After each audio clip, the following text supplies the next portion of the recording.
Bismillahirrahmanirrahim. Assalamualaikum warahmatullahi wabarakatuh.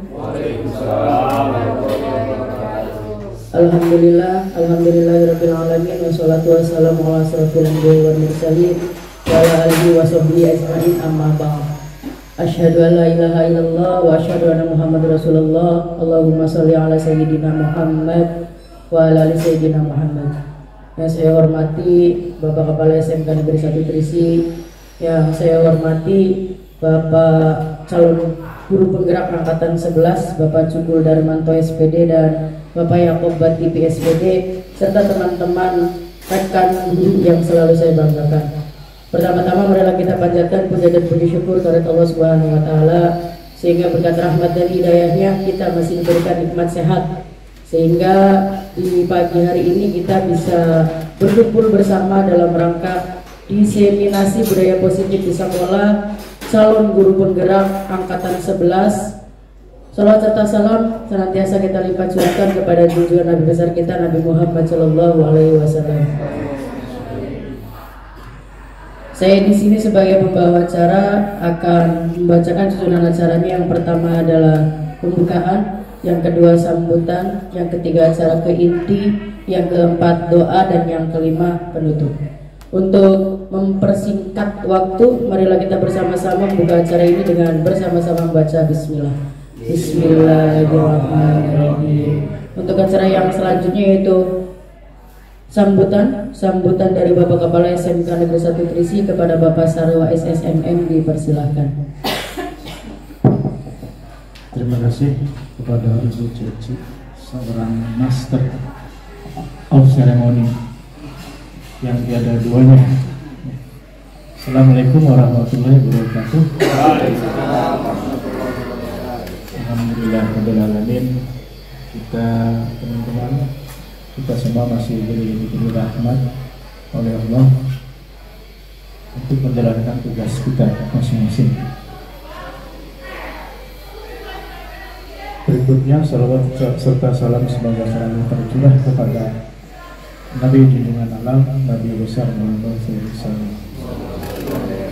Baik teman-teman semua, hari ini kita berkumpul di sini dalam rangka diseminasi budaya positif yang akan disampaikan oleh dua orang guru CGP dari sekolah kita, yaitu Bapak Cukul Darmanto SPD dan Bapak Yakob Batipi SPD. Secara ringkas, diseminasi itu dari bahasa Inggris ya bahasanya.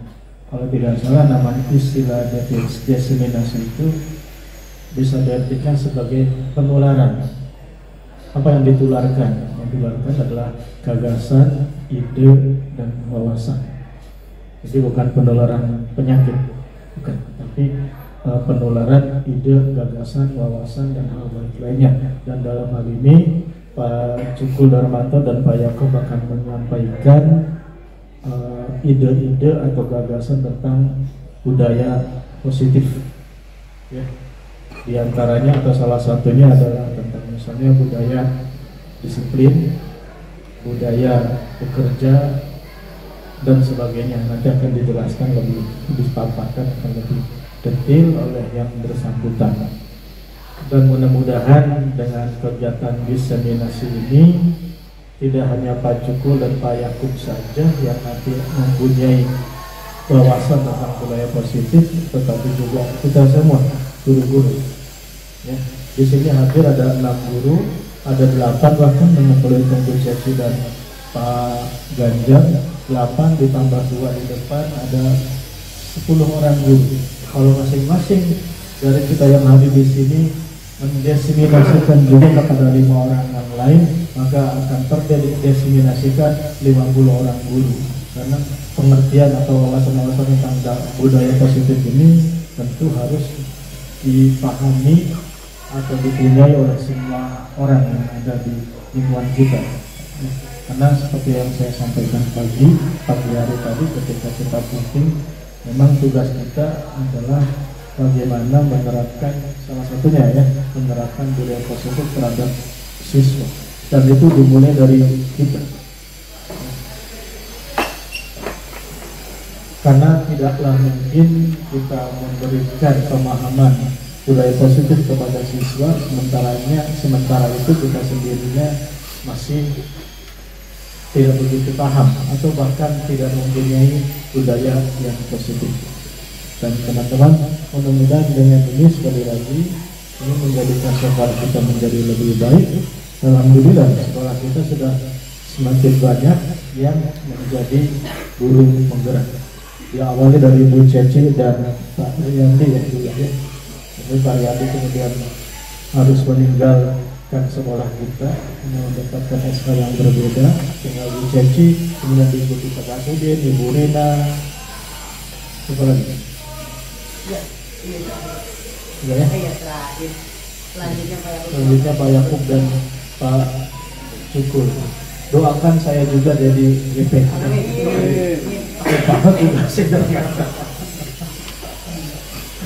Ya makanya Mas minta difoto juga karena saya ini harus mengumpulkan Bu Rina ruang kolaborasi Bu Rina. Aksi nyata gitu ya. Ya ini adalah nyatanya ya bagaimana mendefinisikan budaya positif. Ya, teman-teman, mudah-mudahan berdampak positif juga kepada sekolah kita. Karena memang di zaman sekarang semuanya harus diawal dari pemikiran yang positif. Mungkin Pak Haji Majid tahu persis bahwa orang-orang sakit itu diawali dari sakitnya mental, bukan fisiknya dulu, tapi mentalnya sakit kemudian akan merambah ke fisik. Yang begitu juga kita harus punya pemikiran yang positif, maka tubuh kita juga akan bergerak ke arah yang positif. Kalau boleh saya menyitir perkataannya Agim dulu, pemikiran positif itu diawali dengan 3 hal. Pertama, dimulai dari diri sendiri, dimulai dari yang kecil-kecil, kemudian dimulai dari sekarang. Dan mudah-mudahan itu kembali saya katakan berdampak positif tidak hanya pada kita tetapi kepada siswa yang nanti akan terciptalah students well-being. Apa Bu jadi? Students well-being itu kan istilahnya Kiai Dewan ya?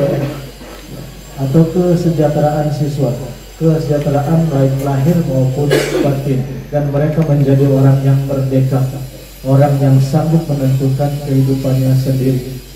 Ya, dan diawali dari kita mengajar, membebaskan mereka menjadi manusia-manusia merdeka, dan diawali dengan guru yang punya konsep tentang kemerdekaan itu sendiri. Baik, terima kasih teman-teman, tidak harus saya panjang lebar karena mungkin akan lama, karena ada 2 orang penyaji, ya, ada Pak Cukul dan Pak Yakub. Baik, terima kasih teman-teman. Kita tutup persambutan ini dengan mengucapkan alhamdulillahirobbilalamin. Wassalamualaikum warahmatullahi wabarakatuh. Terima kasih Bapak Kepala SMK dan juga Putri atas sambutannya. Mudah-mudahan dengan kita hari ini kumpul di sini dalam rangka diseminasi ini, kita semua bisa bergerak dan menggerakkan. Untuk acara yang selanjutnya itu acara inti pemaparan diseminasi dari Bapak Cukul Darmanto SPD, calon guru penggerak angkatan 11, dipersilakan. Baik, Assalamualaikum warahmatullahi wabarakatuh. Alhamdulillahirabbil alamin, wassalatu wassalamu ala asyrofil anbiya'i wal mursalin wa ala alihi wa sahbihi ajma'in. La haula wala quwwata illa billahil aliyyil azim. Amma ba'du. Yang terhormat Bapak Kepala SMK Negeri 1 Trisi, yang kami hormati Bapak Ibu guru SMK Negeri 1 Trisi, kemudian sholawat pertama-tama marilah kita panjatkan puji syukur kehadirat Allah Subhanahu wa taala. Alhamdulillah, pada kesempatan yang baik ini kita masih diberikan kenikmatan sehat jasmani dan rohani, sehingga kita masih bisa dipertemukan dalam kegiatan diseminasi budaya positif di sekolah.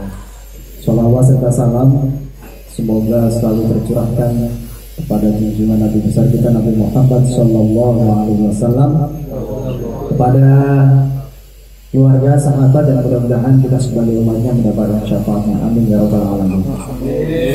Bapak Ibu guru hebat, sebelumnya saya meminta maaf yang sebesar-besarnya kepada Bapak Ibu karena sudah mengganggu kegiatan rutinitasnya, dan mudah-mudahan ini kegiatannya bermanfaat baik bagi kita, sekolah, dan terutama untuk peserta didik kita.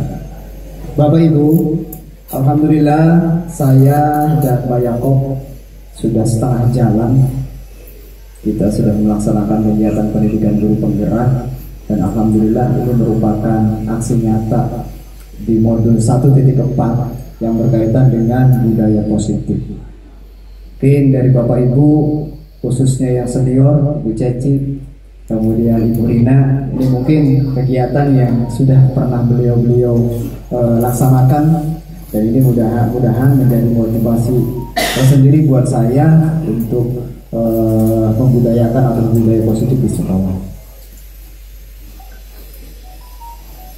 Sepintas ini perjalanan saya dari pendidikan SD itu di SD Negeri Seberani, kemudian SMP saya di SMP Negeri 2 Longbener, kemudian SMK saya di SMK Negeri 1 Tris Losarang kondisi ya, Losarang ya, kemudian S1 saya di UMA Universitas Majalengka, dan alhamdulillah saya dipertemukan dengan orang-orang yang luar biasa di SMK Negeri 1 Tris.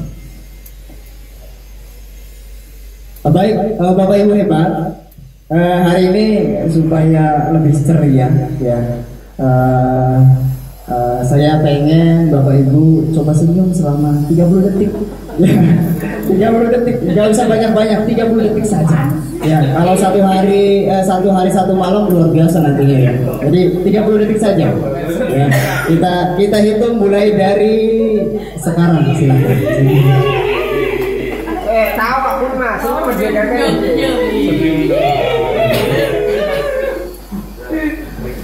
Oke, Bapak Ibu, ya mudah-mudahan senyum itu selalu membuat apa ya? Betul, ibadah terutama seperti itu. Baik Bapak Ibu, sekarang Bapak Ibu coba lihat kanan kiri depan belakang Bapak Ibu. Kira-kira ada barang apa atau sesuatu apa yang menurut Bapak Ibu itu menggambarkan diri Bapak Ibu? Silakan.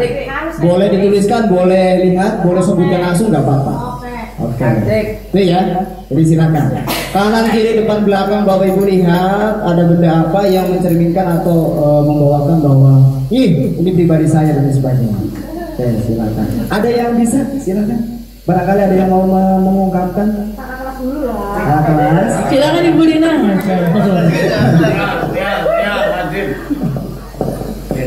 Silakan Bu. Terima kasih Pak Cukur waktunya. Senang sekali saya diundang di sini. Iya. Baik, di sini saya disuruh untuk menuliskan benda yang ada di sekitar saya. Tapi berhubung saya tidak bawa alat tulis, mohon maaf. Jadi saya menggambarkannya secara langsung. Kebetulan di samping kiri kanan depan belakang saya itu adalah benda-benda yang sudah setiap hari saya temukan. Baik. Seperti Pak Andi, Ibu Suci, dan buku-buku di sini. Kita selalu berjumpa setiap hari. Jadi saya pengen sesuatu yang lain. Dan saya ketika membuka kotak snack ini saya menemukan kue putu ayu. Oke. Kue putu ayu ini kenapa saya umpamakan seperti diri saya? Bukan dari namanya putu ayu, dan ayu ini bukan. Jadi saya menganggap ini seperti kok kayak saya gitu. Bukan dari bentuknya yang bunga, bukan, karena saya bukan bunga.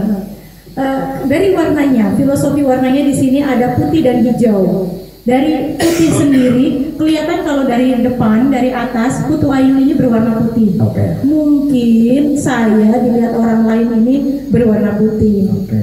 Tapi ternyata saya tidak sebening itu, saya tidak sebersih itu aslinya. Jadi Tuhan Yang Maha Esa, Allah sudah menutupi semua warna-warna yang mungkin gelap, yang mungkin ternoda. Jadi ditutupi sama Allah sehingga kelihatannya putih, sedangkan di balik keputihan ini ada bentuk yang begini, warnanya hijau, ada warna hijau yang kurang rata dan tidak menyeluruh. Jadi seperti itulah saya yang ditutupi semua kesalahan kekurangannya oleh Allah Subhanahu wa taala, dan ya inilah saya. Oke, beri tepuk tangan buat Ibu luar biasa.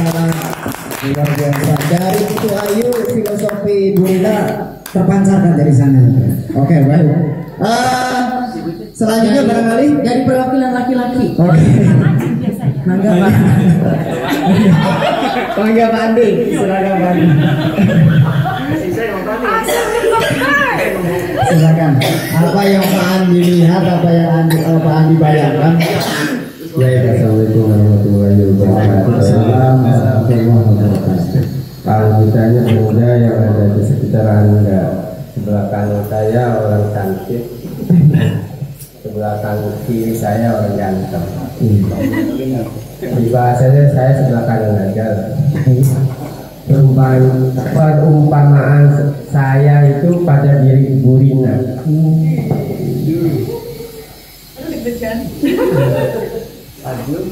Aduh, kok udah jadi bingung.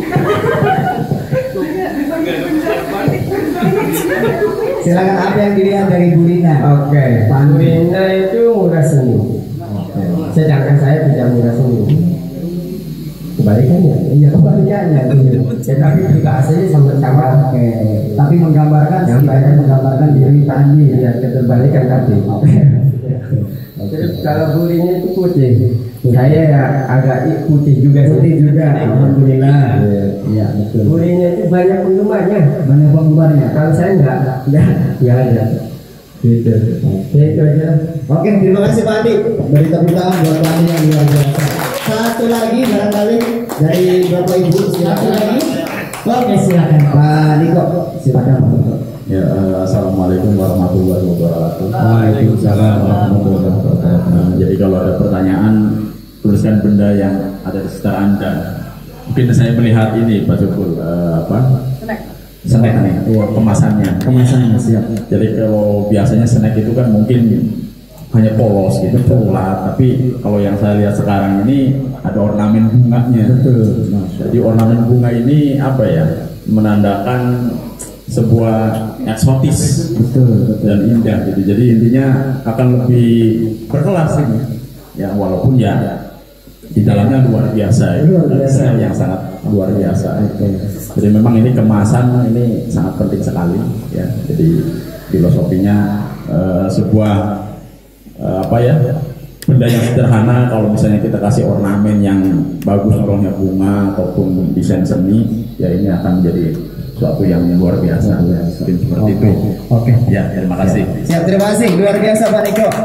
Luar biasa. Benda sederhana kalau kita poles dan lain sebagainya itu bentuknya menarik, insya Allah ya mempunyai nilai atau harga tersendiri seperti itu. Lanjut Pak. Baik Bapak Ibu. Sekarang kita ke budaya positif. Kalau menurut Bapak Ibu budaya positif itu yang seperti apa? Kalau menurut Bapak Ibu, silakan. Barangkali ada yang mau menyampaikan budaya positif yang Bapak Ibu kenal dengan budaya positif, atau bahkan saya yakin Bapak Ibu tidak baru kenal ya dengan budaya itu apa, positif itu seperti apa. Silakan barangkali dari Bapak Ibu. Silakan Ibu Ceci. Oke. Terima kasih Pak Cukul. Siap. Kalau menurut saya budaya positif itu adalah pembiasaan. Jadi pembiasaan yang dijalankan kita sehari-hari. Oke, luar biasa Ibu Caci, tepuk tangan. Luar biasa. Budaya positif adalah pembiasaan yang kita lakukan sehari-hari. Oke. Ada lagi barangkali dari Bapak Ibu? Baik. Pak Ganjar, silakan. Boleh. Kameramen kita. Silakan. Kalau menurut Pak Ganjar, budaya positif. Jadi begini Pak, budaya positif ini adalah sesuatu elemen yang terdapat pada hati nurani kita, lalu dicerna oleh pemikiran kita dan dilaksanakan oleh kita sendiri seperti itu. Jadi ada planning, ada proses dan ada hasilnya. Betul, seperti itu. Terima kasih Pak Ganjar. Luar biasa, tepuk tangan Bapak Ibu. Baik, budaya positif yang sudah disampaikan oleh Bapak Ibu tadi itu luar biasa. Artinya kita bisa tarik kesimpulan bahwa budaya positif adalah nilai-nilai atau keyakinan dan kebiasaan di lingkungan masyarakat maupun di sekolah yang berpihak pada murid agar murid dapat berkembang menjadi pribadi yang kritis, penuh hormat dan bertanggung jawab. Betul.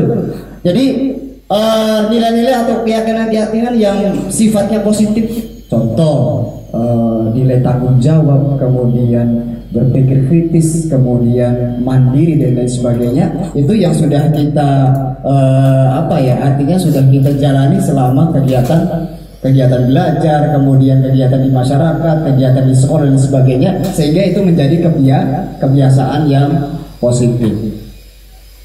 Kemudian Bapak Ibu guru, di sini kita dituntut sebagai guru, mungkin ini akan bertolak belakang dengan kegiatan pembelajaran. Apa yang sudah kita lakukan di sekolah itu mungkin ada beberapa hal yang kita tinggalkan. Artinya apa? Seorang guru yang baik harus memiliki kemampuan dalam mewujudkan budaya positif di sekolah. Budaya positif tersebut dapat dijadikan dengan penerapan konsep-konsep itu seperti ini. Baik Bapak Ibu, untuk proses pembelajaran di era-era seperti ini, kita mengenal yang dulu itu mungkin ada istilah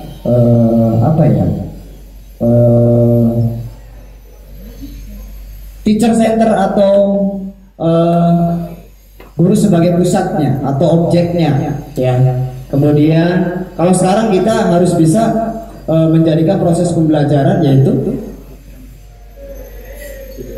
student center. Baik, student center artinya berpusat pada murid. Nah, oleh karena itu ada beberapa aspek yang harus kita pelajari sehingga pendidikan tadi berpusat pada murid, dan murid juga apa yang sudah disampaikan oleh kepala sekolah tadi artinya berhasil dalam hal baik batinnya maupun juga lahirnya. Oke. Dan dituntut sebagai tadi kita itu dalam pendidikan di Hajar Dewantara mengenal bahwa kita dalam melakukan proses pembelajaran disesuaikan dengan kodrat alam dan kodrat zaman siswa. Jadi tidak bisa kita menyamaratakan semua siswa itu seperti apa. Satu siswa memiliki karakter yang berbeda-beda dengan yang lainnya. Baik, ada beberapa aspek yang perlu kita pelajari dalam hal ini. Yang pertama adalah disiplin positif, kemudian motivasi perilaku manusia, kemudian keyakinan sekolah atau kelas, kemudian kebutuhan dasar manusia itu nanti harus seperti apa, kemudian posisi kontrol restitusi. Artinya di sini ada beberapa posisi kontrol kita sebagai guru itu, anak itu harus seperti apa, kemudian ada yang namanya segitiga restitusi. Oke, baik Bapak Ibu. Sekarang kita coba praktekkan. Ini nih, yang paling penting adalah perubahan paradigma. Artinya gini. Contoh di sini ada cerita, ada A dan B, Anda dan teman Anda. Jadi Andanya A, kemudian teman Andanya B. Sobeklah secari kertas kecil, tuliskan benda atau sesuatu yang sangat berharga untuk Anda. Kemudian letakkan di salah satu tangan Anda dan genggam benda tersebut dengan segala daya. Kemudian buatlah sebuah kepalan. Teman Anda B akan mencoba dengan sekuat tenaga dengan berbagai cara untuk meminta Anda memberikan benda tersebut. B bisa membujuk, mengancam, menghardik, merayu, menyuap apa saja agar dapat membuka kepalan tangan Anda. Saya contohkan. Nah, ini ada plastik di sini, kira-kira berharga banget ini. Saya taruh di genggaman, kemudian saya genggamkan seperti ini. Kira-kira Pak Yakob harus bisa membuka genggaman ini dan saya akan berikan bendanya ke Pak Yakob. Pak Yakob harus seperti apa? Silakan, mau mengancam, mau menghardik, mau menyuap dan sebagainya. Silakan Pak. Bisa enggak kira-kira? Bisa. Iya. Art digeliti kita? Ya, silakan. Kira-kira bisa nggak Bapak Ibu? Nggak bisa. Kenapa kira-kira nggak bisa? Karena keyakinan tadi. Keyakinan. Keyakinan yang sudah kita pegang teguh. Oke. Prinsip ibarat. Oke, siap. Mantap. Bisa tidak? Pak Asro kira-kira? Agak susah. Agak susah. Agak susahnya ke arah mana? Itu adalah barang yang berharga bagi dirinya. Iya. Dia tidak akan semudah itu melepaskan dia. Masya Allah, luar biasa. Punten guru bahasa Indonesia siapa? Kok pandai saya? Iya. Iya, baik. Baik, kita lihat. Oke. Ini yang harus Bapak Ibu kita semua pelajari, bahwa pahami bahwa ada yang namanya miskonsepsi di sini. Di sini apa? Ilusi ketika guru mengontrol murid. Jadi guru itu tidak bisa mengontrol murid. Kemudian yang kedua, ilusi bahwa kritik dan membuat orang merasa bersalah dapat menguatkan karakter. Itu juga ilusi. Ilusi bahwa semua penguatan positif, efektif dan bermanfaat. Ilusi. Kemudian ilusi bahwa orang dewasa memiliki hak untuk memaksa. Semuanya ilusi. Jadi kuncinya adalah tadi, hanya pada dirinya sendiri. Orang lain tidak akan bisa mengubah keinginan orang lain. Kita tidak bisa nah kamu harus seperti ini. Tidak bisa. Karena yang punya kekuatan adalah dari dirinya sendiri. Ada unsur intrinsik di sana. Eksternalnya nggak bisa. Jadi hanya ada pada diri sendiri, tidak pada orang lain. Jadi ketika Bapak Ibu contoh nyuruh, nah buang sampah pada tempatnya, nah punggutlah sampah, nah aja mengkenen, nah nggak boleh seperti itu. Ya. Padahal itu kegiatan kita sehari-hari. Nah di teori ini adalah kita bantah, ada miskonsepsi di sana. Jadi semuanya ilusi. Jadi hanya orang itu yang dapat mengubahnya. Kayak tadi saya genggam nih benda yang berharga di tangan saya. Pak Yakob, teman-teman, Pak Ganjar dan sebagainya mencoba membujuknya. Percuma kalau saya yang nggak membuka, yang akan membuka. Nah itu teorinya. Jadi sekuat-kuatnya kita mempengaruhi anak, sekuat-kuat kita menghardik anak, sekuat-kuat kita menghukum anak, tetap saja anak itu sendiri yang akan mengubahnya. Baik, nah ini nih, ada yang namanya stimulus respon, ada yang namanya teori kontrol. Artinya apa? Mungkin Bapak Ibu ikutan, Bapak Ibu mungkin di sekolah seperti ini. Ketika ada anak telat, nah kamu telat, sini, usap 10. Artinya apa? Yang diterapkan adalah teori respon, stimulus respon. Apa yang mereka, apa yang kita lihat dari mereka, kemudian saya katakan seperti itu.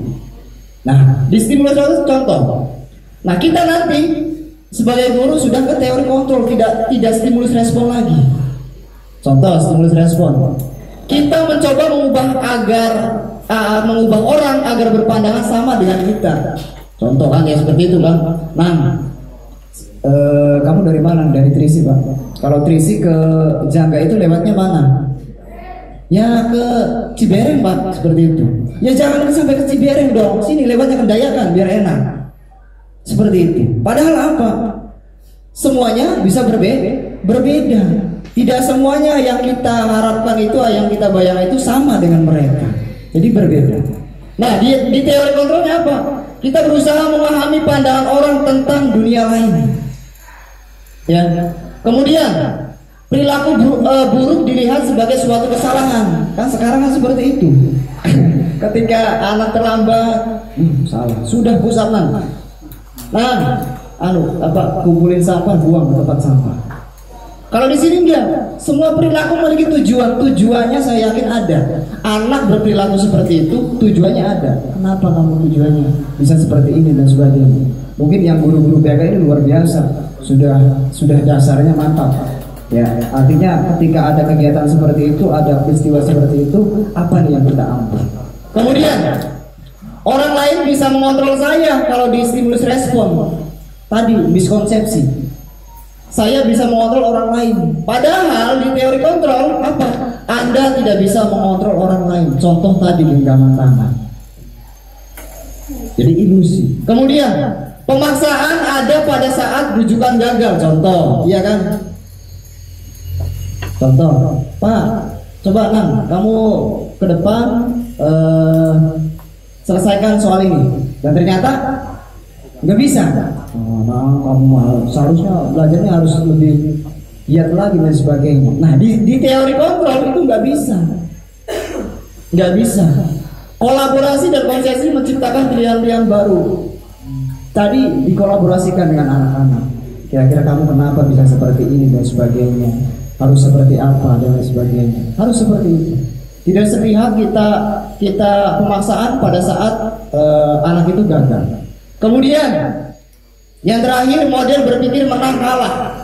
Nah, di sini kalau stimulus respon itu ada yang namanya menang kalah. Contoh ini, contoh seperti ini. Ada anak yang mungkin di sini berantem dan sebagainya. Ini kita kan cari nih siapa yang pertama, ya, kemudian yang korbannya siapa, ya. Nah, kalau di teori kontrol tidak seperti itu. Jadi gimana supaya kedua tadi menjadi pemenang? Gimana caranya? Jadi jangan sampai yang pelaku jadi salah banget, kemudian yang korban jadi timbang banget. Enggak. Nah, di teori kontrol tidak seperti itu. Semuanya menang. Dengan cara apa ya tadi pendekatannya seperti apa? Kemudian, nah, kita di disiplin positif di sini. Disiplin positif. Oke. Maknanya seperti ini, Bapak Ibu. Disiplin berasal dari bahasa Latin yang artinya disciplinina, yang artinya belajar. Kemudian makna asal dari kata berkonotasi dengan disiplin diri dari murid-murid Socrates dan Plato. Disiplin diri membuat orang menggali potensinya menuju sebuah tujuan apa yang dia hargai. Namun dalam budaya kita, makna kata disiplin telah berubah menjadi sesuatu yang dilakukan seseorang pada orang lain untuk mendapatkan kepatuhan. Betul ya Pak ya? Jadi dikatakan ketika anak disiplin itu sesuai dengan keinginan kita. Anak pasti disiplin. Tepat waktu, nah harus tepat waktu. Ya, kedisiplinan. Nah, kecenderungan umum adalah menghubungkan kata disiplin dengan ketidaknyamanan otomatis. Ketika anak telat, tidak disiplin berarti. Ketika anak terlambat, tidak disiplin berarti. Kemudian bukan dengan apa yang kita hargai atau pencapaian suatu tujuan murid. Jadi lebih ke apa kira-kira? Ketika anak salah berarti tidak disiplin. Ketika anak benar berarti disiplin. Nah, hal-hal yang seperti itu sudah tidak berlaku lagi. Nah, di sini nih. Artinya apa? Orang disiplin atau disiplin positif tadi adalah artinya belajar gimana supaya nilai-nilai yang terkandung di dalamnya itu menjadikan nilai disiplin. Nah, di sini nilai-nilai kebajikan universal. Nilai-nilai kebajikan universal adalah nilai-nilai yang mengandung tadi disiplin positif. Ketika anak-anak sudah mempunyai nilai-nilai universal, maka terciptalah disiplin positif. Nilai-nilai kebajikan adalah sifat positif manusia yang merupakan tujuan mulia yang ingin dicapai setiap individu. Nilai-nilai tersebut bersifat universal, menyeluruh, dan lintas bahasa, suku, bangsa, agama maupun latar belakang. Setiap perilaku perbuatan memiliki satu tujuan. Dengan mengaitkan nilai-nilai kebajikan yang diyakini seseorang, maka motivasi intrinsiknya akan terbangun sehingga menggerakkan motivasi dari dalam untuk dapat mencapai tujuan mulia yang diinginkan. Kemudian, nah ini Bapak Ibu, ada nilai-nilai positif atau nilai-nilai kebajikan yang ada pada profil pelajar Pancasila. Dan saya yakin atau Bapak Ibu yakini bahwa di dalam profil pelajar Pancasila itu mencakup semua nilai. Sudah kita rangkum di sini. Nah, ada beriman dan bertakwa, sudah jelas. Kita memiliki keyakinan sesuai dengan keyakinan masing-masing. Beriman dan bertakwa. Kemudian berakhlak mulia. kemudian mandiri di sana, kemudian bernalar kritis anaknya, kemudian berkebinekaan global, tahu tentang budaya-budaya dan lain sebagainya, kemudian bergotong royong, kalau SD dulu tenggang rasa dan lain sebagainya, kemudian yang terakhir adalah kreatif. Di sini dituntut untuk kreatif. Bapak Ibu, di sini sekilas bahwa disiplin positif merupakan suatu cara penerapan disiplin yang mengajarkan anak bertanggung jawab dan menumbuhkan kesadaran diri berdasarkan nilai-nilai kewajiban. Artinya apa tadi? Tidak sekedar anak itu tidak berangkat berarti tidak disiplin. Artinya apa? Di dalam disiplin positif gimana caranya kita bisa menanamkan bahwa nilai-nilai kebajikan tadi pada anak, dan anak itu sendiri yang akan mengembangkan. Ketika anak-anak sudah mempunyai nilai-nilai kebajikan, maka timbullah yang namanya disiplin. Mereka datang tepat waktu itu bukan hanya karena hukuman, tetapi karena tadi menghargai diri sendiri, ya, tepat waktu. Jadi bukan hanya karena apa ya, karena hukuman dan lain sebagainya. Disiplin positif lebih ke arah disiplin diri yang dapat mengontrol diri dan melakukan segala tindakan. Tadi kalau sudah nilai-nilai kebajikannya kita atau anak murid kita sudah ada dalam dirinya, maka bisa melakukan tindakan apa saja yang sifatnya adalah positif. Disiplin diri dapat membuat murid memahami dan menyadari berdasarkan motivasi internal, bukan akibat paksaan, pujian ataupun hukuman. Ini nih yang paling sulit untuk kita lakukan. Anak-anak itu kadang-kadang mau disiplin karena tadi tidak mau dihukum, dipuji, pengennya, ya. Jadi unsur eksternal yang berperan, bukan unsur internal. Jadi makanya kita gimana caranya supaya siswa itu melaksanakan kegiatan yang sifatnya positif harus dengan dari unsur intrinsiknya itu sendiri, motivasi intrinsiknya. Oke. Kita kalau tadi ya, sekarang motivasi perilaku manusia. Tadi kenapa siswa bisa nurut dengan kita, kenapa siswa tidak nurut dengan kita, kenapa siswa bersikap acuh kepada kita? Kita lihat. Ada 3 motivasi perilaku manusia.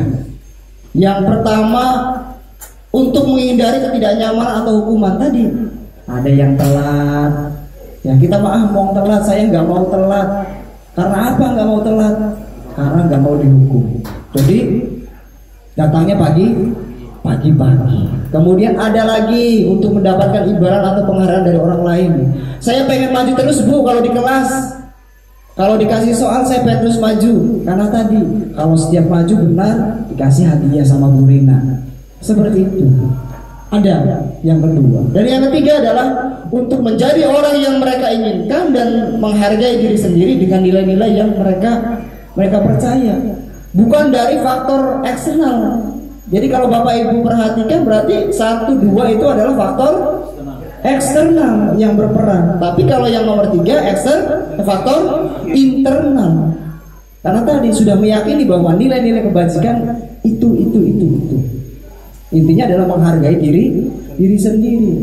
Jadi kebanyakan kalau kita perhatikan anak-anak itu sebagian kecil alhamdulillah kalau di SMA Nutrisi luar biasa ya, motivasi intrinsiknya. Nah, tadi ada faktor eksternal yang berpengaruh. Nah, padahal apa? Yang paling penting adalah faktor internal. Contoh saja, tadi pagi bel bunyi upacara. Luar biasa kan? Langsung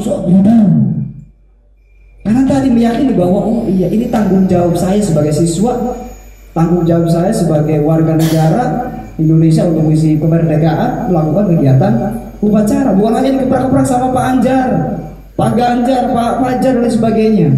Kalau dikeprak-keprak berarti dari eksternal. Nah ini dari internal seperti itu. Oke, kata Ki Hajar Dewantara, merdeka. Menurut Ki Hajar Dewantara, merdeka itu artinya tidak hanya terlepas dari perintah, akan tetapi juga cakap membuat atau cakap buat memerintah diri sendiri. Jadi terbebas kita kubu atau Pak, saya nggak mau diatur-atur. Saya kan merdeka. Kemudian juga saya bebas Bu, harus bisa merintah diri sendiri. Ya tadi yang berperan adalah faktor internal, motivasi intrinsik. Jadi kalau menurut Ki Hajar Dewantara luar biasa ini. Kalau kata Pak Haji kalimatnya sedikit tapi luar biasa efeknya. Merdeka itu artinya tidak hanya terlepas dari perintah, gak mau diperintah dan sebagainya, akan tetapi juga cakap buat memerintah diri sendiri. Ya, kembali lagi satu kepalan, Pak Asro sudah ngesot-ngesot ke sana kemari, bujuk dan sebagainya, tetap saya nggak mau Jin. Seperti itu. Nah, sekarang Bapak Ibu, ini yang tidak kalah pentingnya lagi tentang keyakinan sekolah atau kelas. Artinya mungkin Bapak Ibu sudah menerapkan di kelasnya masing-masing berkaitan dengan keyakinan kelas dan atau sekolah. Artinya mungkin ada kesepakatan yang dibuat oleh Bapak Ibu guru, baik selaku mata pelajaran maupun wali kelas. Ya, tentunya ketika diadakan proses pembelajaran atau pendampingan wali kelas, keyakinan kelas ini berlaku.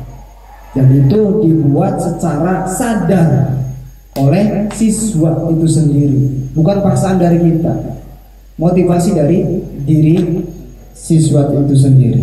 Keyakinan kelas atau sekolah, guru berperan dalam mewujudkan terbentuknya keyakinan sekolah atau kelas dengan adanya kesepakatan antara guru dan murid. Oke Bapak Ibu, barangkali nanti yang sudah melaksanakan, apalagi kita tahun ajaran baru kemarin setidaknya sudah melaksanakan yang namanya keyakinan kelas. Artinya ketika pelajaran Pak Haji itu siswa harus seperti apa, enaknya, kenyamanan siswa kita kembalikan ke siswa lagi. Tapi dengan tadi, kira-kira nilai-nilai kebajikan tadi ikut dengannya. Pak, gimana sih kalau keyakinan kelasnya gini Pak, boleh makan di kelas pada saat belajar. Kira-kira itu masuk dalam nilai-nilai kebajikan tidak? Kita gali lagi dan lain sebagainya. Seperti itu. Lanjut. Keyakinan sekolah atau kelas berupa pernyataan-pernyataan universal yang mudah diingat dan dipahami dan harus diterapkan di lingkungan sekolah. Jadi tidak ada bahasa seperti ini. Dilarang membuang sampah. Jadi kata-kata dilarang itu kita buang, kira-kira dikasih apa nih? Sekiranya siswa juga tidak tertekan dengan seperti itu. Ngeri, kalau nggak ngeri. Dilarang membuang sampah, dilarang telat, dilarang makan. Kira-kira kata-kata yang seperti apa yang enak ditangkap mereka juga nyaman dan sebagainya. Jadi sekarang kita berpikir bahwa di kelas itu tidak ada kata-kata yang menyeramkan, enak, nyaman dan sebagainya. Seperti itu. Ketika contoh dilarang membuang sampah, buanglah sampah pada tempatnya dan lain sebagainya seperti itu. Ya kira-kira nyaman lah. Oke, lanjut. Nah, ini salah satu contoh dari keyakinan kelas. Keyakinan kelas. Contohnya adalah atau kesempatan kelas menghormati dan selalu bersikap sopan santun terhadap guru dan sesama. Itu tidak ada kata-kata artinya menekankan dan sebagainya. Kemudian menghargai pendapat orang lain, itu perlu menghargai pendapat orang lain. Baik dirinya, ketika dirinya pengen dihargai orang lain, maka kan menghargai dulu orang lain. Kemudian memakai seragam yang sesuai ketentuan sekolah, artinya kan sudah tahu, oh tanggung jawab saya seperti ini. Kemudian bahwa yang kegiatan-kegiatan atau tindakan yang positif itu seperti ini. Jadi mereka akan jelas ketika memakai seragam yang sesuai ketentuan sekolah, akan tanggung jawab. Senin itu harusnya apa, Rabu itu harusnya apa, dan lain sebagainya. Kemudian menggunakan atribut sekolah lengkap dengan topi, dasi, dan sepatu. Ini juga sama. Tidak membebankan mereka, tidak. Tetapi ketika mereka sudah tahu nilai-nilai kebajikannya seperti apa, akan seperti ini. Toleransi, anti perundungan dan kekerasan dan sebagainya. Sama seperti itu. Saling menghormati bahwa kita manusia itu adalah sama. Tidak ada yang di atas, tidak ada yang di bawah. Semuanya sama. Tidak ada yang kaya, tidak ada yang miskin. Semuanya sama. Kemudian menjaga ketertiban dan keamanan kelas, membuang sampah di tempatnya. Ini tidak ada kata-kata yang dilarang dan lain sebagainya. Semuanya seperti ini, mengajak dan lain sebagainya, menggugah. Kemudian melaksanakan tugas piket sesuai jadwal. Jadwal juga sudah disepakati sama mereka. Mereka, Pak, saya mah ini, Cah, saya mah ini, teman-teman saya mah pengen di hari Rabu dan lain sebagainya. Sudah disepakati semuanya. Sehingga kegiatan-kegiatan ini dilakukan sesuai dengan dorongan atau motivasi dari dalam diri siswa itu sendiri, bukan karena Bapak Ibu guru, tetapi dari siswa itu sendiri. Next. Oke Bapak Ibu, karena kita semakin kesini semakin ngantuk, ya. Oke. Kita ice breaking dulu. Ice breaking dulu. Oh, baik Bapak Ibu, ice breaking dulu. Silakan Bapak Ibu berdiri. Ya oke, boleh berdiri Bapak Ibu. Berdiri Bapak Ibu. Awas, Bu Rina buatan ngepluk. Oke, berdiri. Baik. Cluenya adalah lakukan apa yang saya katakan.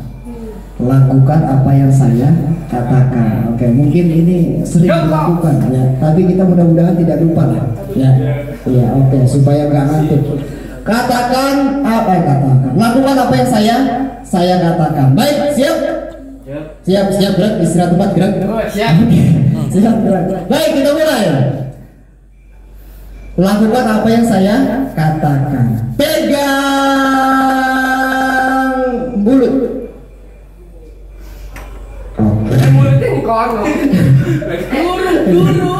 Pegang telinga.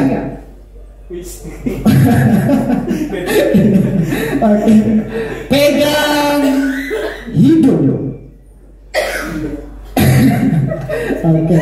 Baik. Pegang kepala. Oke, baik. Sekarang kita ganti. Ya, sekarang saya ganti. Lakukan apa yang saya peragakan. Oke. Pegang hidung. Pegang telinga. Pegang mata. Pegang lutut. Oke, terima kasih tepuk tangan buat Bapak Ibu luar biasa. SDG-nya. Mudah-mudahan nggak ngantuk Pak Sen. Ada yang kurang. Harusnya pas melihat tuh, harus melihat. Gitu. Jadi terkecoh dengan pandangan. Oke, mudah-mudahan nanti subuh-subuh saya bisa lakukan itu ya. Ya baik. Baik Bapak Ibu, kita lanjut ke elemen yang keempat, kebutuhan dasar manusia. Jadi manusia itu memiliki kebutuhan dasar. Contoh, ini contoh ada lagi kebutuhan dasar. Anak itu dikatakan nakal. Contoh, ini nakal ya. Nakalnya dalam situasi seperti apa? Contoh, ada anak yang meminta-minta contoh bekalnya temennya. Kemudian pasti kan ada beberapa hal yang perlu kita perhatikan di sana. Kenapa kok anak itu bisa meminta sarapannya temannya? Ya, jadi jangan kita langsung ngejudge bahwa bocah nakal temen, malah ke bocah baterai dewa. Nah, seperti itu. Baik. Ketika seorang murid melakukan suatu perbuatan yang bertentangan dengan nilai-nilai kebajikan tadi atau melanggar peraturan, hal itu sebenarnya dikarenakan mereka gagal memenuhi kebutuhan dasarnya. Jadi ketika anak melenceng dari aturan, ketika anak susah di aturan, ada indikator bahwa kebutuhan dasar, salah satu kebutuhan dasarnya tidak terpenuhi. Apa saja kebutuhan dasarnya? Ini ada 5 kebutuhan dasar manusia. Yang pertama adalah bertahan hidup. Yang kedua, rasa kasih sayang atau rasa diterima di kelompoknya. Kemudian yang kedua, penguasaan. Kemudian yang ketiga, kebebasan. Mereka butuh bebas, tidak terkekang. Kemudian yang terakhir adalah tentu kesenangan. Jadi 5 ini. Ada 5 tadi apa Bapak Ibu? Bertahan hidup, kasih sayang, kebebasan, penguasaan, kebebasan, kesenangan ini. Baik Bapak Ibu, ada kasus nih. Ada satu kasus Pak Yudi, wali kelas di SMK Negeri 1 Trisi, sedang bingung menghadapi ulah salah satu muridnya yang bernama Aryo. Asro kali. Beberapa anak telah mengeluarkan Aryo yang sering meminta bekal makanan siang mereka dengan paksa. Jika Anda menghadapi situasi seperti Pak Yudi, apa yang akan Anda lakukan? Menurut Anda, kira-kira apa alasan Aryo melakukan seperti itu? Kalau Pak Andi kira-kira apa? Saya kasih makan. Saya kasih makan. Kira-kira kenapa Aryo bisa seperti itu? Ingin dianggap ada. Betul, terus. Di kebutuhannya belum terpenuhi Iya. secara makanannya. Oke. Karena sudah dikasih di atas sama orang tuanya. Oh, berarti bertahan hidup ya. Oke. Kalau bahasa anak gunungnya apa Bu Cici? Survival. Betul sekali. Ya, bertahan hidup ya. Oke, siap. Lanjut Pak. Kita lihat luar biasa. Oke. Alasan Aryo yang pertama, kenapa bisa melakukan hal yang tadi? Karena ia lapar dan orang tuanya tidak membawakannya bekal makan siang. Maka kebutuhan dasar yang sedang dipenuhi oleh Aryo adalah berusaha kebutuhan untuk bertahan hidup tadi. Berarti yang paling utama adalah bertahan hidup. Jadi kita nggak boleh langsung aja sih kalau temen baca wong sejen dan sebagainya. Kita perhatikan, oh faktornya ini ternyata, penyebabnya ini ternyata. Ada salah satu kebutuhan yang tidak terpenuhi. Itu alasan yang pertama. Alasan yang kedua Bapak Ibu, karena dia merasa senang temannya ketika memperhatikan dia. Nah, pengen diperhatikan. Ya, aja dimenangkan, pengen diperhatikan. Ketika ada kasus seperti itu, oh Aryo, kamu kenapa dan sebagainya, kan otomatis jadi bahan berbicara pusat perhatian. Betul, seperti itu. Jadi temannya melaporkan tindakannya itu pada gurunya, dan gurunya memberitahu orang tuanya, sehingga orang tuanya memperhatikan dia. Sehingga maka kebutuhan dasar yang sedang dipenuhi, ini Aryo ya, adalah kebutuhan akan kasih sayang dan rasa diterima. Itu luar biasa, berarti peran orang tua, peran teman itu luar biasa bagi perkembangan. Ya, ya. Kemudian alasan yang ketiga, karena temannya jadi takut dengan dia dan menuruti keinginannya. Karena sudah terbiasa mungkin, ya, yang paling hebatnya di kelas dan sebagainya, ya. Maka sebetulnya Aryo sedang berusaha memenuhi kebutuhan dasarnya akan kekuasaan. Apa? Jagoan dan lain sebagainya. Artinya punya peran di sana, bisa mempengaruhi teman-temannya. Itu kebutuhan yang keempat. Dan kebutuhan yang terakhir adalah, oh yang keempat dulu ya. Baik, terima kasih. Yang keempat, karena dia merasa bosan dengan bekal makanan yang dibawa ibunya dari rumah. Bosan nih, maning-maning lor ceplok, maning-maning dadar rendok dan lain sebagainya. Karena ibunya selalu membawakan bekal yang sama, oleh karena itu dia ingin mencoba makanan teman-teman yang lain. Kira-kira ya ada perubahan itu. Maka Aryo sedang berusaha memenuhi kebutuhan akan kebebasan, bebas sesuai dengan saya, nah pengennya apa, seperti itu. Kemudian yang terakhir adalah karena ia melakukannya iseng saja dan ia menikmati ekspresi wajah dari teman-temannya karena diambil makanannya, dan menurut dia ekspresi teman-temannya itu lucu, maka berarti Aryo sedang berusaha akan memenuhi kebutuhannya tentang kesenangan. Jadi Bapak Ibu, ini kegiatan atau kejadian-kejadian yang banyak di sekitar kita, bukan hanya berkaitan dengan ini saja, tapi hal lainnya kita coba gali kira-kira faktor atau penyebabnya itu apa. Jadi pertama-tama kita seperti tadi, kita ulik terus, kenapa kok anak bisa seperti ini, kok kenapa anak yang tadinya rajin dan sebagainya kok bisa seperti ini. Berarti ada faktor di belakangnya, apa yang menyebabkan. Oke, ini yang paling penting buat Bapak Ibu tadi, jangan sampai ada miskonsepsi. ada 5 posisi kontrol guru. Guru itu memiliki 5 kontrol. Oke, dari kelima ini kira-kira Bapak Ibu mana yang paling Bapak Ibu sukai? Dari kelima ini. Coba. Ada guru sebagai penghukum. Nih. Guru sebagai pembuat rasa bersalah. Kemudian guru sebagai teman. Kemudian guru sebagai pemantau, dan terakhir guru sebagai manajer.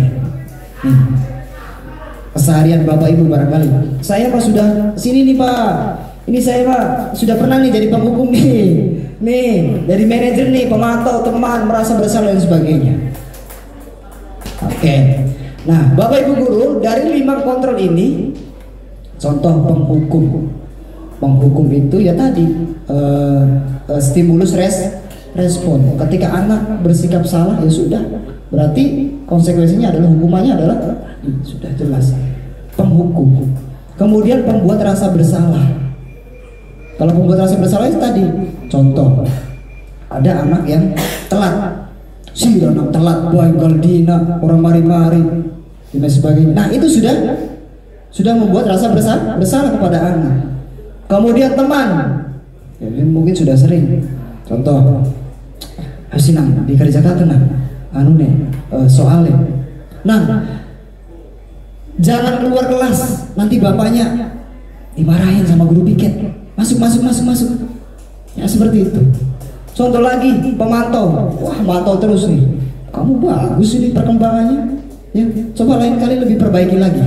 Seperti itu. Nah, ini yang 5 sebagai manajer. Ini luar biasa. Ini yang paling sulit. Yang paling sulit Bapak Ibu guru harus dalami lagi. Manajer, penghukum, rasa bersalah, teman, pemantau, manajer. Ini yang item yang terakhir itu luar biasa. Oke. Nah ini perbedaannya Bapak Ibu. 5 posisi kontrol. Contoh, kita lihat di penghukum. Penghukum itu seperti apa? Guru berbuat menghardik, menunjuk-nunjuk, menyakiti dan menyindir. Ini masuknya ke penghukum. Perkataannya apa yang biasa dikatakan oleh guru tersebut yang penghukum? Kalau kamu tidak melakukannya, awas ya, sudah ada ancaman dan lain sebagainya. Ini penghukum.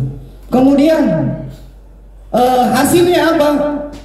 Memberontak, menyalahkan orang lain, berbohong. Anak itu efeknya akan seperti itu, berontak dan lain sebagainya. Syukur-syukur sih nurut, ini mau bisa beli nurut. Seperti itu. Kemudian kaitan dengan dunia berkualitas, murid meletakkan guru di luar dunia berkualitas. Jadi tidak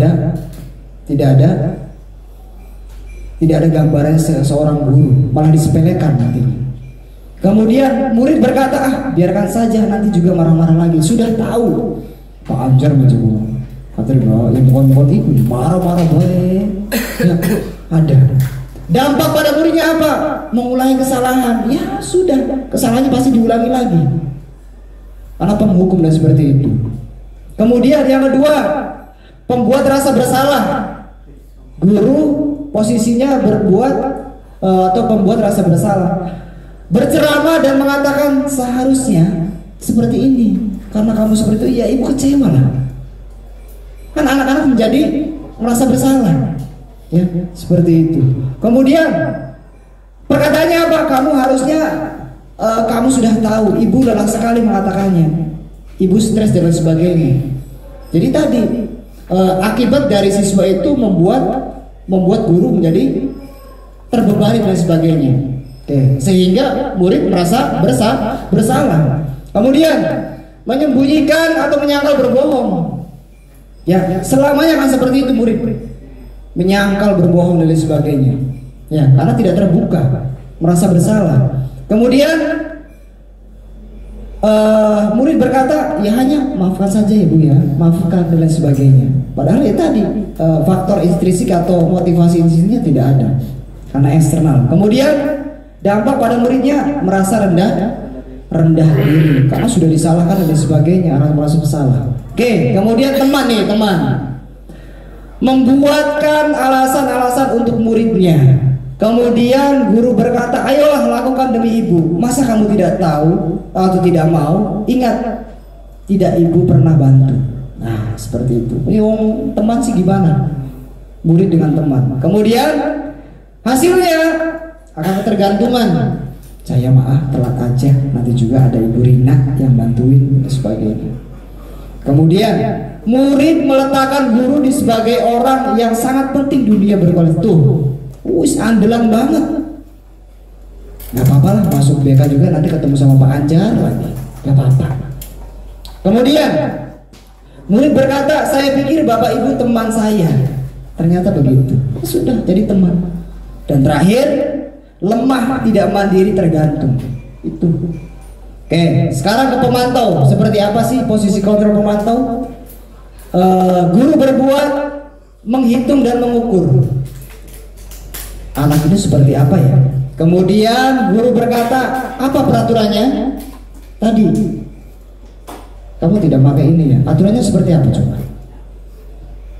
Kemudian menyesuaikan diri bila diawasi. Jadi kalau ada Pak Anjar pura-pura baik dan sebagainya. Ada Pak Asro lewat, ambil sampah dan sebagainya. Kemudian hasilnya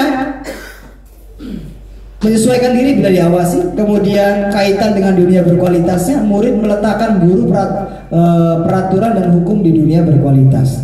Kemudian murid berkata, berapa banyak bintang yang saya harus peroleh, berapa halaman yang harus saya tulis. Kemudian dampak pada muridnya adalah menitik beratkan pada sanksi atau hadiah untuk dirinya. Itu. Jadi kalau teman itu dianggapnya ya sudahlah, kalau guru sebagai teman aman-aman saja. Oke. Dan terakhir ini manajer. Ini yang mesti kita lakukan pada kegiatan proses pembelajaran dan kehidupan bermasyarakat juga sama. Oke. Menghargai diri sendiri. Manajer.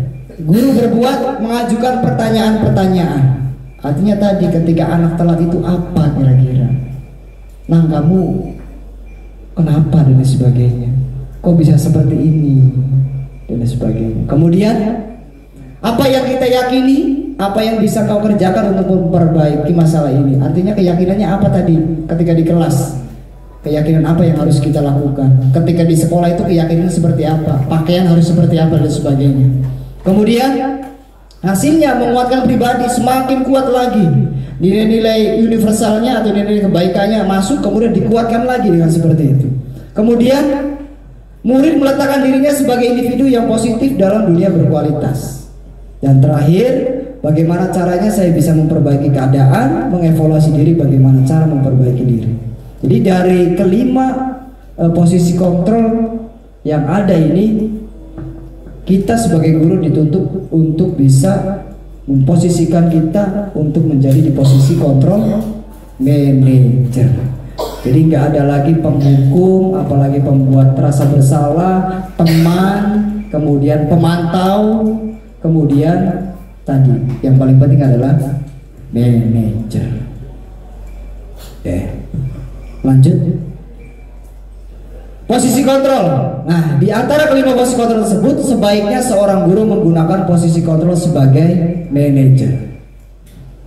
Sebagai manajer, guru dapat berbuat sesuatu bersama murid, mempersilahkan murid bertanggung jawab dan mendukung murid agar dapat menemukan solusi. Tadi digali apa permasalahannya sehingga timbul tadi rangkaian gimana caranya untuk bisa memecahkan permasalahan tadi secara bareng-bareng, dan permasalahan itu dipecahkan oleh si siswa tadi, bukan oleh karena kita, siswa tadi. Lanjut. Selain itu, posisi manajer mengacu pada restitusi yang dapat menjadikan murid sebagai manajer bagi dirinya sendiri sehingga dapat tercipta identitas positif pada diri murid. Restitusi, langkah-langkah untuk memecahkan masalah. Seperti itu. Lanjut. Oke. Bapak Ibu, nah, ini ada beberapa tindakan guru. Kalau menurut Bapak Ibu ini masuknya kemana? Hukuman ada konsekuensi. Nah, oke. Yang pertama, mencatat 100 kali di dalam buku kalimat. Ya, buku dengan kalimat saya tidak akan terlambat lagi karena terlambat ke sekolah. Mencatat 10 kali di buku catatan. dengan katanya adalah saya tidak akan terlambat lagi karena terlambat ke sekolah. Kira-kira hukuman atau konsekuensi? Hukuman. Oke, hukuman. Ya, ada yang konsekuensi? Bisa juga ya. Oke, lanjut. Kita kedua. Oke. Lari mengelilingi lapangan basket 2 kali karena terlambat hadir di sekolah. Kira-kira hukuman apa konsekuensi? Hukuman. Kemudian murid diminta untuk push up 5 kali karena tidak menggunakan masker ke sekolah. Konsekuensi apa hukuman? Murid diminta untuk push up 15 kali karena tidak menggunakan masker ke sekolah. Ya itu Hukuman ada, konsekuensi ada. Ya. Oke, lanjut. Murid disuruh untuk mengenakan sepatu sehari di sekolah karena tidak menggunakan sepatu hitam. Oh iya, yang itu ya. Oke. Membersihkan tumpahan air di meja tulis karena tersenggol pada saat belajar. Konsekuensi. Oke, menurut Bapak Ibu konsekuensi ya. Baik. Murid disuruh untuk mengenakan sepatu seharian di sekolah karena tidak mengenakan sepatu hitam.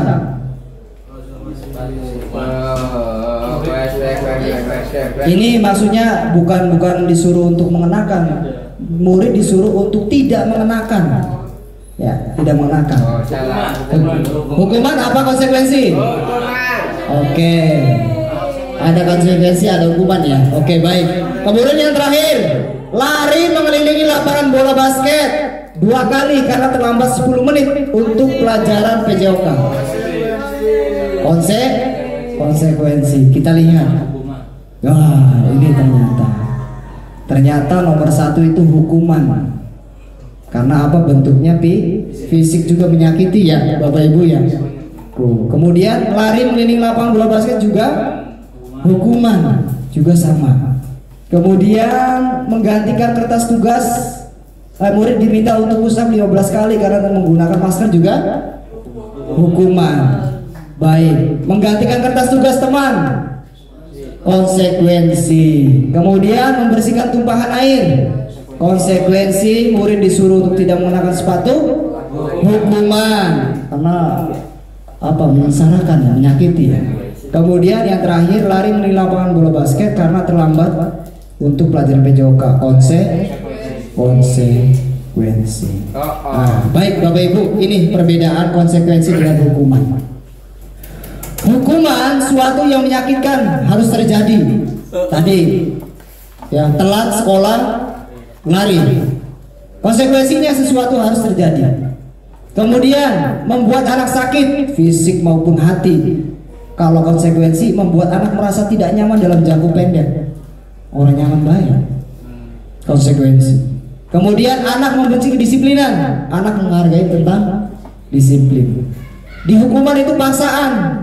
Kalau konsekuensi stimulus, tanggapan. Kemudian mendorong anak menyakiti diri sendiri, mendorong anak mudah menyesuaikan diri. Konsep diri yang buruk, konsep diri yang baik. Marah atau anak belajar untuk menyembunyikan kesalahan, anak belajar untuk mematuhi peraturan. Konsekuensi karena sudah ada kesepakatan. Kalau hukuman tidak ada kesepakatan. Oke. Kemudian marah, rasa bersalah, dipermalukan, merasa tak dihargai. Kalau konsekuensi kehilangan haknya saja. Haknya. Kemudian dibuat tidak nyaman, ya hanya jangka pendek saja. Kemudian diasingkan untuk sementara. Hanya sementara itu, memenuhi tadi ya kesepakatan kelasnya seperti apa. Oke, baik, lanjut. Nah, oke, luar biasa ya Bapak Ibu ya. Oke, sebentar lagi ya Bapak Ibu ya.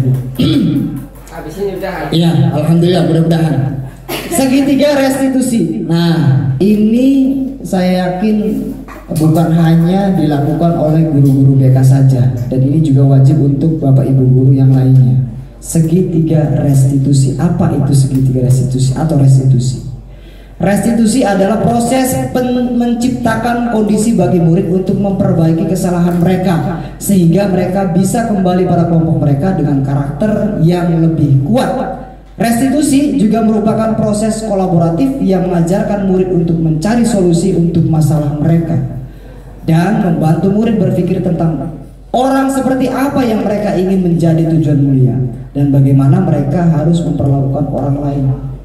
Jadi ketika ada permasalahan yang timbul pada diri siswa, lakukan segitiga restitusi. Insya Allah kita tahu permasalahannya apa yang mereka hadapi. Tidak ngejudge bahwa anak itu nakal, anak itu bandel, anak itu sering terlambat dan sebagainya, ya, dengan melakukan segitiga restitusi. Lanjut. Nah, di sini ada 3 tahapan dalam segitiga restitusi. Yang pertama adalah menstabilkan identitas. Yang kedua, validasi tindakan yang salah, menanyakan keyakinan yang contohnya gini. Ada anak yang selama 1 minggu tidak berangkat sekolah. Kemudian saya sebagai wali kelas otomatis home visit ataupun nanti minggu depannya datang, kemudian suruh menghadap ke saya, ajak ngobrol, aja sampai perhatian saudara Agus ditunggu di ruang BK. Wah sudah, Pak Anjar gini mangar-mangar baik ini. Ekspresi luar biasa, marah dan sebagainya. Nah, di segitiga restitusi tidak seperti itu. Tarik anaknya, kita ajak ngobrol dulu. Kemudian menstabilkan identitas, tanya dulu seperti apa. Nah, kabarnya gimana? Baik, alhamdulillah. Kemarin kemana saja? Bapak Ibu sehat? Ajak nyaman dulu anaknya, terus seperti itu. Kemudian validasi tindakan yang salah. Bayu kira-kira dipanggil sama Bapak kira-kira sudah tahu belum masalahnya apa? Bapak kemarin sudah cek absen, ternyata Bayu sudah 1 minggu tidak berangkat. Nah, kira-kira kemana Bayu? Seperti itu. Bla bla bla bla bla bla. Artinya anak secara tidak langsung akan terbuka dan jujur mengakui bahwa oh iya, saya tidak masuk karena bla bla bla bla. Tidak ditutupi. Kemudian yang terakhir adalah menanyakan keyakinan. Kalau menurut Bayu selama tidak berangkat 1 minggu itu kira-kira kalau menurut keyakinan kelas sesuai tidak? Artinya rasa disiplin ya, betul ya. Kemudian rajin dan sebagainya. Tidak. Nah, dari situ sadar anak bahwa apa yang sudah dilakukannya adalah tidak sesuai dengan keyakinan kelas atau keyakinan sekolah. Nah, menstabilkan identitas dilakukan berdasarkan prinsip bahwa membuat kesalahan adalah bagian dari proses pembelajaran yang nantinya akan menggeser identitas gagal ke arah identitas sukses. Artinya apa? Bahwa ya tadi ya, kamu nggak berangkat sekolah ya, sama. Bapak juga dulu pernah nggak berangkat sekolah. Jadi ada rasa kenyamanan sendiri buat anak. Lanjut Pak. Nah, menstabilkan identitas salah satunya tadi. Lanjut Pak. Oke, validasi tindakan yang salah.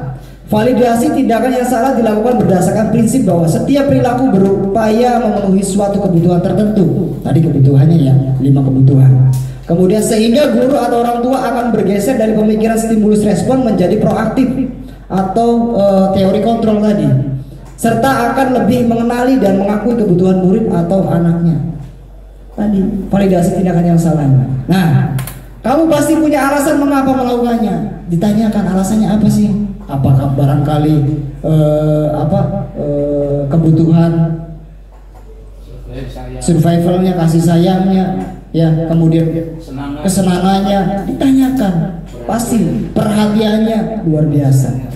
Apa yang penting bagi kamu? Kenapa? Yang penting kenapa kamu bisa seperti? Apakah penting buat kamu dan sebagainya? Kemudian kamu boleh tetap berusaha menjaga sikap itu, tapi tambahkan sikap yang lain yang baru. Dipertebal lagi. Kemudian maukah kamu belajar ataukah adakah cara lain dalam melakukan seperti itu? Lanjut. Oke, lanjutkan.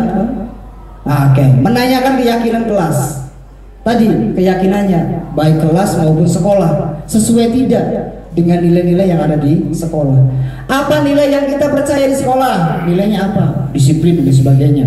Kemudian nilai-nilai apa yang telah kita sepakati? Ya sudah disepakati baik di kelas maupun di sekolah. Kelas yang ideal itu seperti apa sih? Kemudian kamu ingin jadi anak seperti apa dan sebagainya. Baik Bapak Ibu, lanjut. Nah, ini salah satu apa ya? Ini contoh praktek 3 restitusi yang saya lakukan di kelas salah satunya. Ini hanya beberapa misalnya. Guru BK aja. Kita coba, Bapak Ibu. Oh, nggak bisa ya? Nggak bisa ya? Oke, nggak bisa ya? Oke, baik. Ini contohnya. Jadi contohnya kemudian nanti ada tanggapan dari siswa bahwasanya setelah melakukan segitiga restitusi itu apa yang terjadi? Apakah siswa merasa terbebani ataukah plong dan lain sebagainya? Oke, baik Bapak Ibu. Setelah ini Bapak Ibu silahkan minta 3 orang dari Bapak Ibu, silahkan kita akan lakukan segitiga restitusi. Nanti siapa yang menjadi gurunya, siapa yang jadi siswanya, dan satu lagi observer. Observer itu, oh iya, artinya mengamati. Guru ini sudah ada identitasnya atau mempertebal identitas dan sebagainya. Kemudian apakah Bapak Ibu guru ini sudah menggali perilaku yang salahnya, tindakan yang salah. Kemudian yang 3 adalah apakah tadi menanyakan keyakinan. Kasusnya gampang kasusnya. Jadi nanti ada yang jadi guru, ada yang jadi siswa, ada yang jadi observer. Observernya itu nanti di kegiatan segitiga restitusi itu ada menstabilkan identitasnya tidak.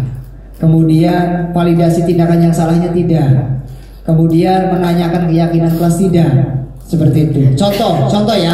Contoh kata-kata atau kalimat menstabilkan identitas. Contohnya adalah berbuat salah itu tidak apa-apa. Kemudian tidak ada manusia yang sempurna. Kemudian saya ingin mencari solusi dari permasalahan ini dan lain sebagainya. Kemudian kalau validasi tindakan yang salah, kamu pasti punya alasan kan mengapa melakukan hal tersebut. Artinya kan menanyakan alasannya apa sih? Kok bisa melakukan seperti itu? Kemudian menanyakan keyakinan, apa keyakinan kelas yang kita percayai, kemudian keyakinan apa yang belum kamu tunjukkan, seperti itu. Silakan Bapak Ibu. Ada Pak Anjar barangkali jadi siswa, iya pas. Ibu Rina silakan. BP-nya langsung BP. Oke, guru BP. Pak Asro ya guru ya. Boleh ya, boleh. Yang observer sama Ibu Rina. Oke, Ibu Rina ya. Oke. Nanti kasusnya gini Bapak Ibu, kasusnya. Kasusnya saya bacakan ya. Kasusnya adalah berarti Pak Asro nih, Pak Asro ya. Pak Asro adalah seorang wali kelas 11 TSM 3. Pada saat jam istirahat makan siang, Pak Asro melihat salah satu murid Pak Asro bernama Amira sedang menangis sendirian di dalam kelas. Oh ya Anjar, Pak Anjar ya. Aduh, Masya Allah. Enggak, bener Amira. Nanti yang dipanggil Pak Anjar pelakunya. Iya. Pak Asro menghampiri Amira dan mengajak berbicara. Ternyata Amira menangis karena tadi dicium. Pak Anjar sempat mengejek Amira karena nilai ulangannya lebih rendah dibandingkan nilai Pak Anjar ya. Kemudian Pak Asro sebagai guru merasa bahwa ada keyakinan kelas yang tidak diikuti oleh Mira, oleh Pak Anjar. Pak Anjar, kemudian dan akhirnya sepulang sekolah Pak Asro mengajak Pak Anjar untuk berbicara. Silakan. Iya, betul, boleh. Mana ranahnya menstabilkan identitas? Mana ranahnya validasi tindakan yang salah, dan mana kegiatan menanyakan keyakinan?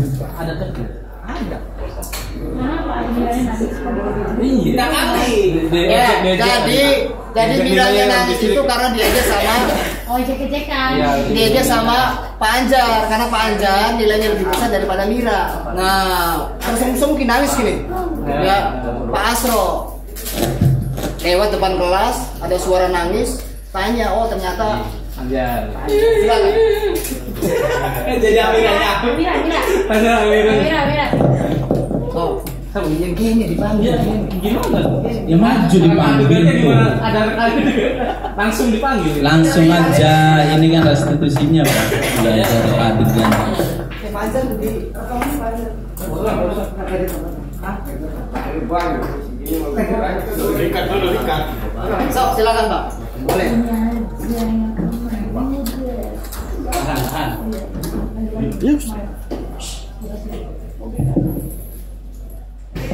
Bisa dimulai Pak? Boleh Pak. Oke.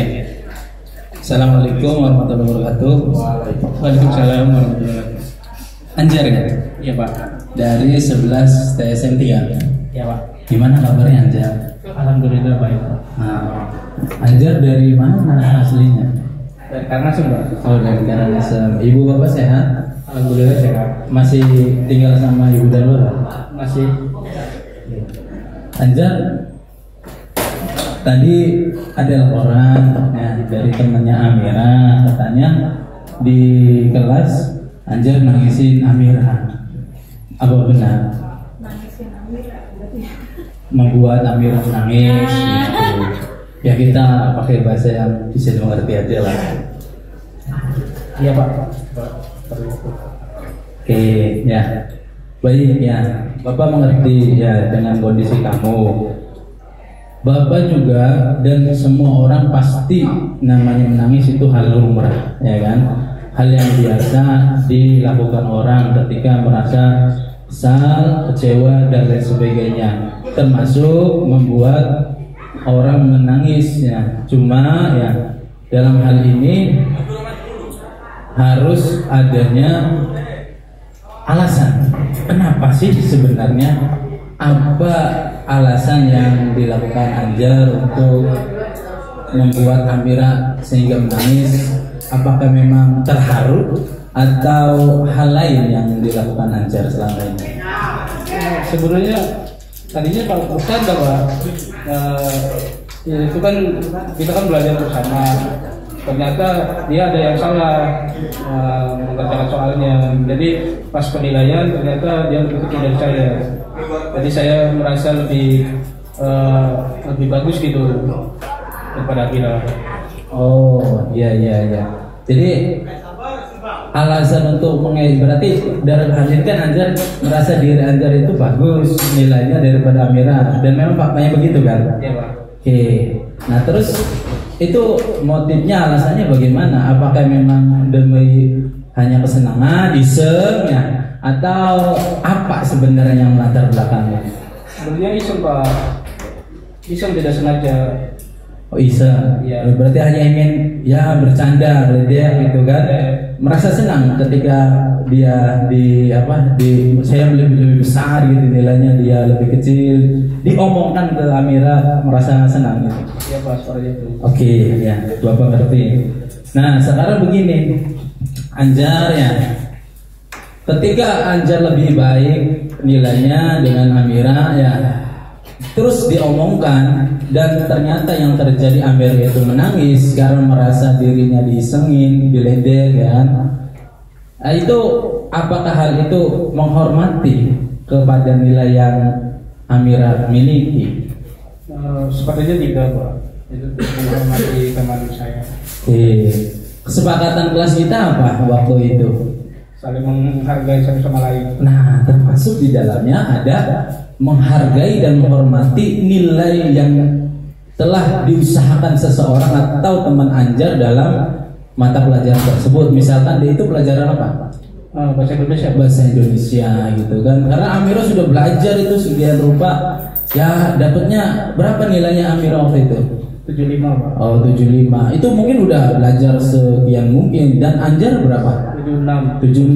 Bapak yakin walaupun beda 1 ya Bapak beda 1 tapi sudah berusaha dengan maksimal. Saya tahu kan Amira ya baca aja terbata-bata awalnya, tapi udah lancar. Sekarang itu udah ada perkembangan ya, dibandingkan Anjar mungkin lebih baik ya kan. Cuma jangan menghina atau tidak menghargai dan tidak menghormati usaha orang lain. Itu kan kesepakatan kelas kita.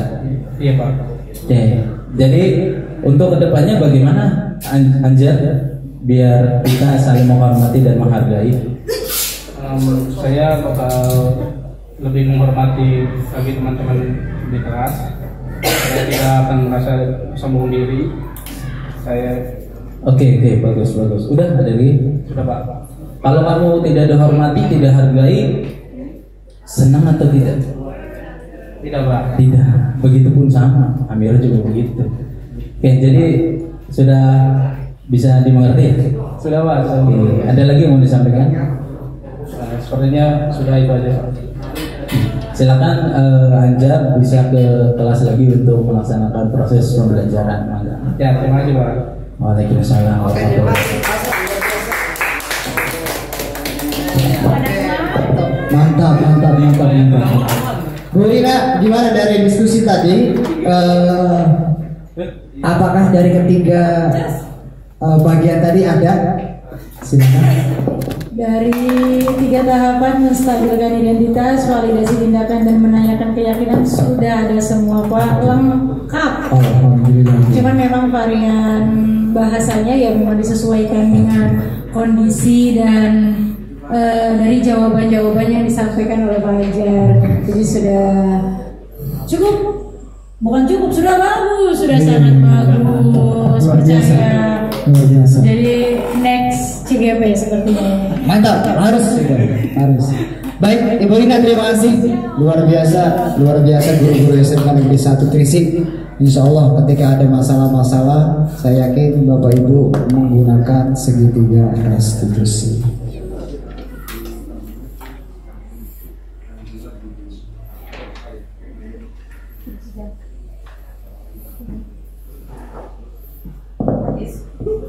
Baik Bapak Ibu, terima kasih. Karena pengen lanjut terus, karena waktu yang tidak memungkinkan. Alhamdulillah kegiatan diseminasi budaya positif di sekolah berjalan dengan lancar, dan mudah-mudahan apa yang sudah kita lakukan pada pertemuan hari ini mendapatkan manfaat dan menjadikan motivasi ke depan untuk lebih baik lagi, baik bagi diri, kemudian lembaga, dan mudah-mudahan terutama adalah bagi peserta didik kita. Itu saja yang bisa saya sampaikan. Saya akhiri. Assalamualaikum warahmatullahi wabarakatuh.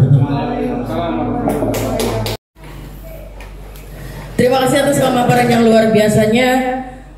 Kita akhiri bersama-sama acara diseminasi hari ini dengan bersama-sama membaca hamdalah. Alhamdulillah. Terima kasih untuk Bapak Guru hebat yang ada di ruangan ini. Mohon maaf wabillahi taufiq wal hidayah. Assalamualaikum warahmatullahi wabarakatuh.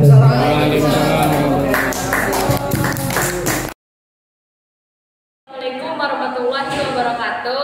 Perkenalkan, nama saya Cindy Aulia, siswa kelas 10 TPH 2 SMK Negeri 1 Trisi, Indramayu. Saya akan menanggapi tentang sosialisasi budaya positif, yaitu berkaitan dengan keyakinan kelas. Setelah saya menyimak sosialisasi tersebut, banyak hal yang saya dapatkan. Pertama, keyakinan kelas dapat menumbuhkan rasa kebersamaan dan solidaritas di antara anggota kelas. Kedua, membantu menciptakan lingkungan belajar yang kondusif dan produktif. Ketiga, membantu membentuk kepribadian dan karakter yang baik. Keempat, menumbuhkan rasa percaya diri dan meningkatkan keterampilan sosial. Demikian tanggapan saya. Wassalamualaikum warahmatullahi wabarakatuh. Assalamualaikum warahmatullahi wabarakatuh. Perkenalkan, nama saya Cukul Darmanto. Saya calon guru penggerak angkatan 11 Kabupaten Indramayu. Refleksi saya setelah mempelajari modul 1.4 tentang budaya positif, banyak hal yang dapat membantu mendukung peran kita sebagai pendidik. Salah satunya yaitu penerapan segitiga restitusi. Dengan penerapan segitiga restitusi dalam penyelesaian masalah yang ada di sekolah, diharapkan siswa dapat memunculkan motivasi intrinsiknya berkaitan dengan nilai-nilai kebajikan. Kemudian, ini yang merupakan tindak lanjut dan implementasi tentang budaya positif yang ada di SMK Negeri 1 Trisi. Budaya positif sudah berjalan dan masih perlu adanya penguatan-penguatan ke depan sehingga mampu membangkitkan motivasi intrinsik warga sekolah tentang nilai-nilai kebajikan yang muncul pada diri warga sekolah. Demikian yang dapat saya sampaikan. Terima kasih. Assalamualaikum warahmatullahi wabarakatuh.